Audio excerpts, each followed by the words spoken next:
तरीके से बीते कुछ दिनों में अगर बात करें, बीते 10 दिनों में 100 से ज्यादा धमकियां फ्लाइट्स को आ चुकी हैं। बाकायदा उनका रूट होता है, उसमें साथ ही साथ फ्लाइट के बारे में भी लिखा होता है। इस तरीके की 100 धमकियां आ चुकी हैं। सीधे सीधे ये अब आम लोगों को नहीं बल्कि अर्थव्यवस्था को नुकसान पहुंचाने की साजिश रची जा रही है। इसी से जुड़ी एक रिपोर्ट आपको दिखाते हैं।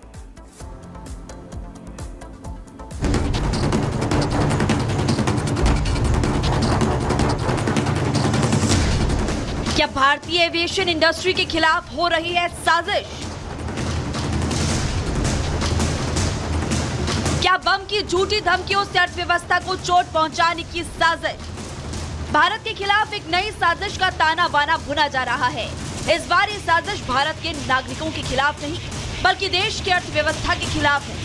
दुनिया की तेजी से बढ़ती भारतीय एविएशन इंडस्ट्री को नुकसान पहुंचाने के लिए विदेशी धरती पर एक नए तरीके का हथकंडा अपनाया जा रहा है। हम ऐसा क्यों कह रहे हैं? इसके पीछे पुख्ता वजह मौजूद है। पिछले 10 दिनों में 100 से ज्यादा विमानों में बम की धमकी मिल चुकी है। एयरलाइंस कंपनियों को मेल या सोशल मीडिया के जरिए धमकी दी जा रही है। धमकी में बकायदा फ्लाइट का नंबर, उसके रूट का जिक्र होता है, जिसके बाद सभी फ्लाइट्स की इमरजेंसी लैंडिंग करवाकर चेकिंग की गई। हालांकि धमकी वाली किसी भी फ्लाइट में कोई संदिग्ध चीज नहीं मिली है।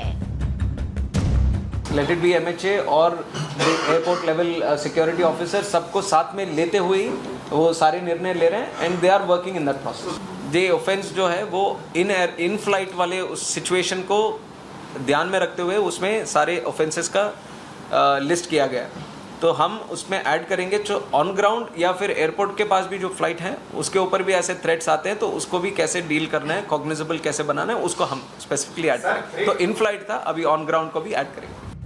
भले बम की सभी धमकियां झूठी निकली हों, लेकिन इसने एयरपोर्ट प्रशासन, सुरक्षा एजेंसियां और सरकार के लिए सिरदर्द जरूर पैदा कर दिया। वहीं इससे एयरलाइंस कंपनियों को भारी चपत लग रही है। दरअसल अचानक प्लेन का रूट बदलकर ग्राउंड पर उतारने से भारी आर्थिक नुकसान होता है। प्लेन की चेकिंग, सामान की जांच, रूट डायवर्ट का अतिरिक्त खर्च आता है। यात्रियों को होटल में ठहराने और उन्हें मंजिल तक पहुंचाने के लिए व्यवस्था तक करनी पड़ती है। दावा किया जा रहा है कि पिछले कुछ दिनों से लगातार मिल रही बम की फर्जी धमकियां मिलने से एयरलाइंस कंपनियों को 200 करोड़ तक का नुकसान हो चुका है। ये सारा खर्चा एविएशन इंडस्ट्री को चोट कर रहा है। इस पूरी साजिश का ताना बाना विदेशी धरती से रचा जा रहा है। सूत्रों के हवाले से खबर है कि इस पूरी साजिश के पीछे विदेश में छिपे दुश्मनों का हाथ हो सकता है। बम की अधिकतर धमकियां कनाडा, अमेरिका, यूरोप के देशों से भेजी गई है। फर्जी VPN बनाकर उनसे भारतीय एविएशन कंपनियों को धमकी दी जा रही है। We have come to the conclusion that there are two areas that we can explore. One is the amendment in aircraft security rules. Aircraft security rules is something which deals with the security aspect when it comes to within the aircraft. How do we deal with the security issues, concerns, and there is a strict rules that have been laid out. And we have seen that if you can do a little amendment there, it can specifically strengthen the cause which we are fighting for right now. So one of the idea that we want to propagate by changing these rules is, once we catch hold of the perpetrator who is behind this, we want to put them in the no-fly list. इस तरह की फर्जी धमकियों से airlines कंपनियां और खुफिया एजेंसियां दोनों परेशान हैं। जाहिर सी बात है कि इस पूरी साजिश का मकसद भारतीय अर्थव्यवस्था को चोट पहुंचाना है।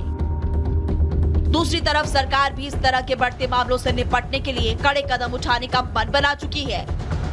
हॉक्स कॉल जैसे अपराधों के लिए वर्तमान कानूनों को और सख्त किया जा रहा है। फर्जी कॉल करने वालों को नो फ्लाइंग लिस्ट में डाला जा रहा है।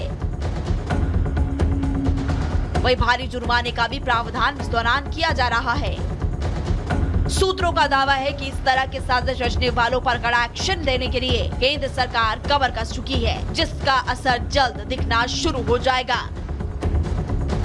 Bureau report, Republic Bharat. तो सवाल ये कि फर्जी धमकी जो भेजी जा रही है वो साजिश किसकी है। अब आपको बताते हैं कि अभी तक कितनी धमकियां मिली हैं।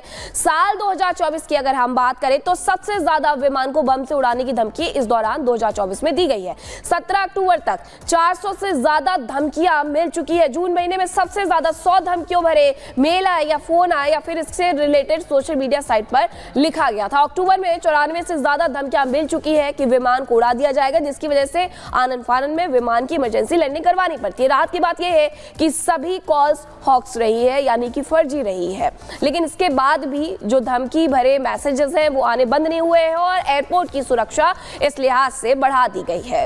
अब सवाल ये कि आखिरकार ये धमकियां दे कौन रहा है फर्जी धमकी की वजह से, क्योंकि एक अच्छा खासा जो मुनाफा है वो हानि में बदल जाता है।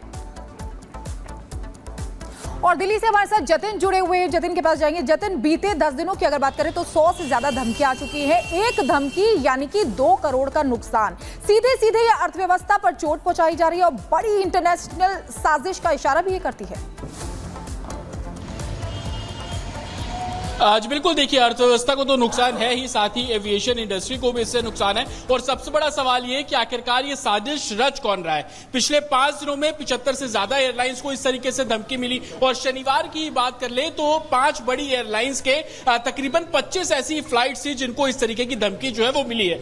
दिल्ली समेत मुंबई और देश के दूसरे राज्यों की पुलिस ने भी इस धमकी को लेकर फ्लाइट को जो लगातार मिल रही है अलग अलग FIR दर्ज है। लेकिन अभी तक की इन्वेस्टिगेशन ये बता रही है कि विदेश में बैठे कुछ VPN का इस्तेमाल करके वर्चुअल जो नेटवर्क है उसका इस्तेमाल करके इस तरीके के थ्रेट कॉल्स एविएशन मिनिस्ट्री को, फ्लाइट ओनर्स को, फ्लाइट की वेबसाइट्स पर लगातार ये डाल रहे हैं। और ये सबसे ज्यादा जो मेल आ रहे हैं वो कनाडा, US, जर्मनी से मेल आ रहे हैं। और ये भी जानकारी मिल रही है कि सोशल मीडिया X का भी इस्तेमाल किया जा रहा है। एक पोर्टल ऐसा था जिसमें 25 threat mail social media X के जरिए जो है वो पोस्ट किए गए थे। हालांकि इन सभी को ध्यान में रखते हुए चाहे वो सेंट्रल एजेंसीज हो, स्टेट लेवल पुलिस हो, इस पूरे मामले को इन्वेस्टिगेट कर रही है। लेकिन जिस तरीके से VPN का इस्तेमाल किया जा रहा है तो उसको ट्रेस करना काफी मुश्किल है। यही कारण है कि अभी तक किसी की भी गिरफ्तारी चाहे वो स्टेट लेवल पर हो या सेंट्रल मिनिस्ट्री के द्वारा हो, उनके एक्शंस के द्वारा कुछ भी क्लियर नहीं हो पाए। लेकिन इतना बिल्कुल क्लियर है कि मंशा जितना टेरर को फैलाना है उतनी बड़ी मंशा भारत की अर्थव्यवस्था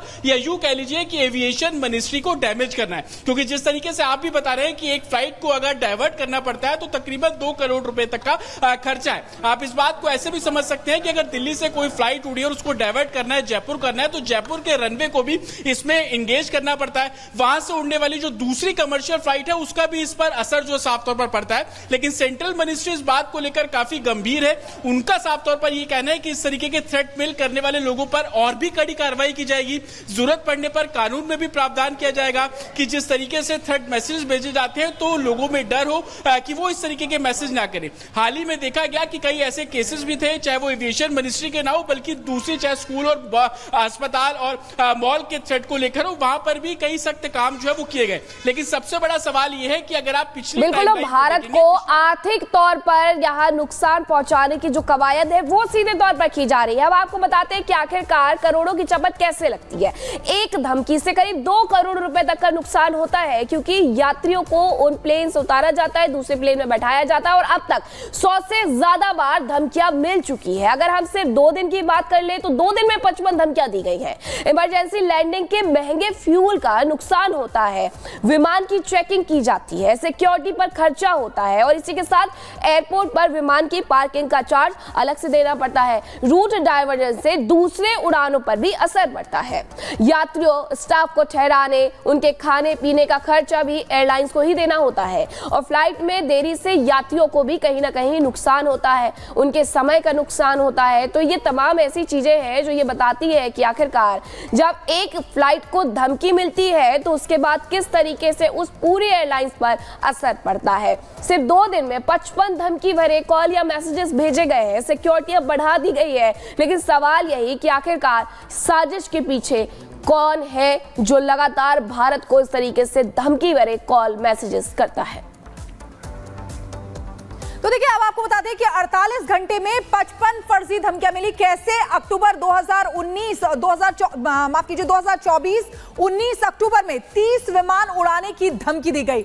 वहीं 20 अक्टूबर 2024 की अगर बात करें तो 25 विमान उड़ाने की धमकी इस दिन भी दी गई है। यानी कि अगर 48 घंटे की सिर्फ बात करें तो 55 फर्जी धमकियां दी गई हैं। लेकिन कितना बड़ा नुकसान इससे एविएशन कंपनी को हो रहा है, क्योंकि देखिए किस तरीके से एक बार अगर धमकी मिलती है तो 2 करोड़ का नुकसान होता है, क्योंकि इमरजेंसी लैंडिंग विमान की कराई जाती है, चेकिंग की जाती है, उसके बाद तो 48 घंटे में 55 फर्जी धमकियां दी गई हैं।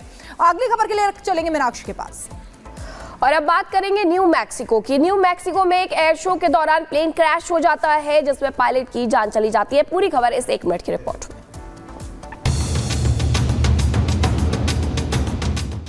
तस्वीरें अमेरिका के न्यू मैक्सिको की है, जहां ये प्लेन लड़खड़ाता नजर आ रहा है। घटना एक एयर शो के दौरान की है, जब ये विमान दुर्घटनाग्रस्त हो गया। इस हादसे में एक पायलट की मौत हो गई। एयर शो के दौरान मरने वाला एक कुशल पायलट था, जिसने सैकड़ों एयर शो स्टंट किए थे। दरअसल लास क्रूसेस के अधिकारियों का कहना है कि चार्ल्स थॉमक, Chuck Coleman Las Cruces Air and Space Expo के दौरान दुर्घटनाग्रस्त होने पर मोनोप्लेन में पायलट की मौत हो गई। जानकारी के मुताबिक कोलमैन एरोबेटिक्स कर रहा था। जब विमान हवाई अड्डे से लगभग आधा मील की दूरी पर था तो अचानक लड़खड़ाने लगा और शायद पायलट इसे कंट्रोल नहीं कर पाया। बता दें कि कोलमैन एक इंजीनियर के साथ साथ एरोबेटिक और टेस्ट पायलट भी था, जिसमें 10,000 घंटे से ज्यादा उड़ान का समय लिया था। Bureau report, Republic Bharat.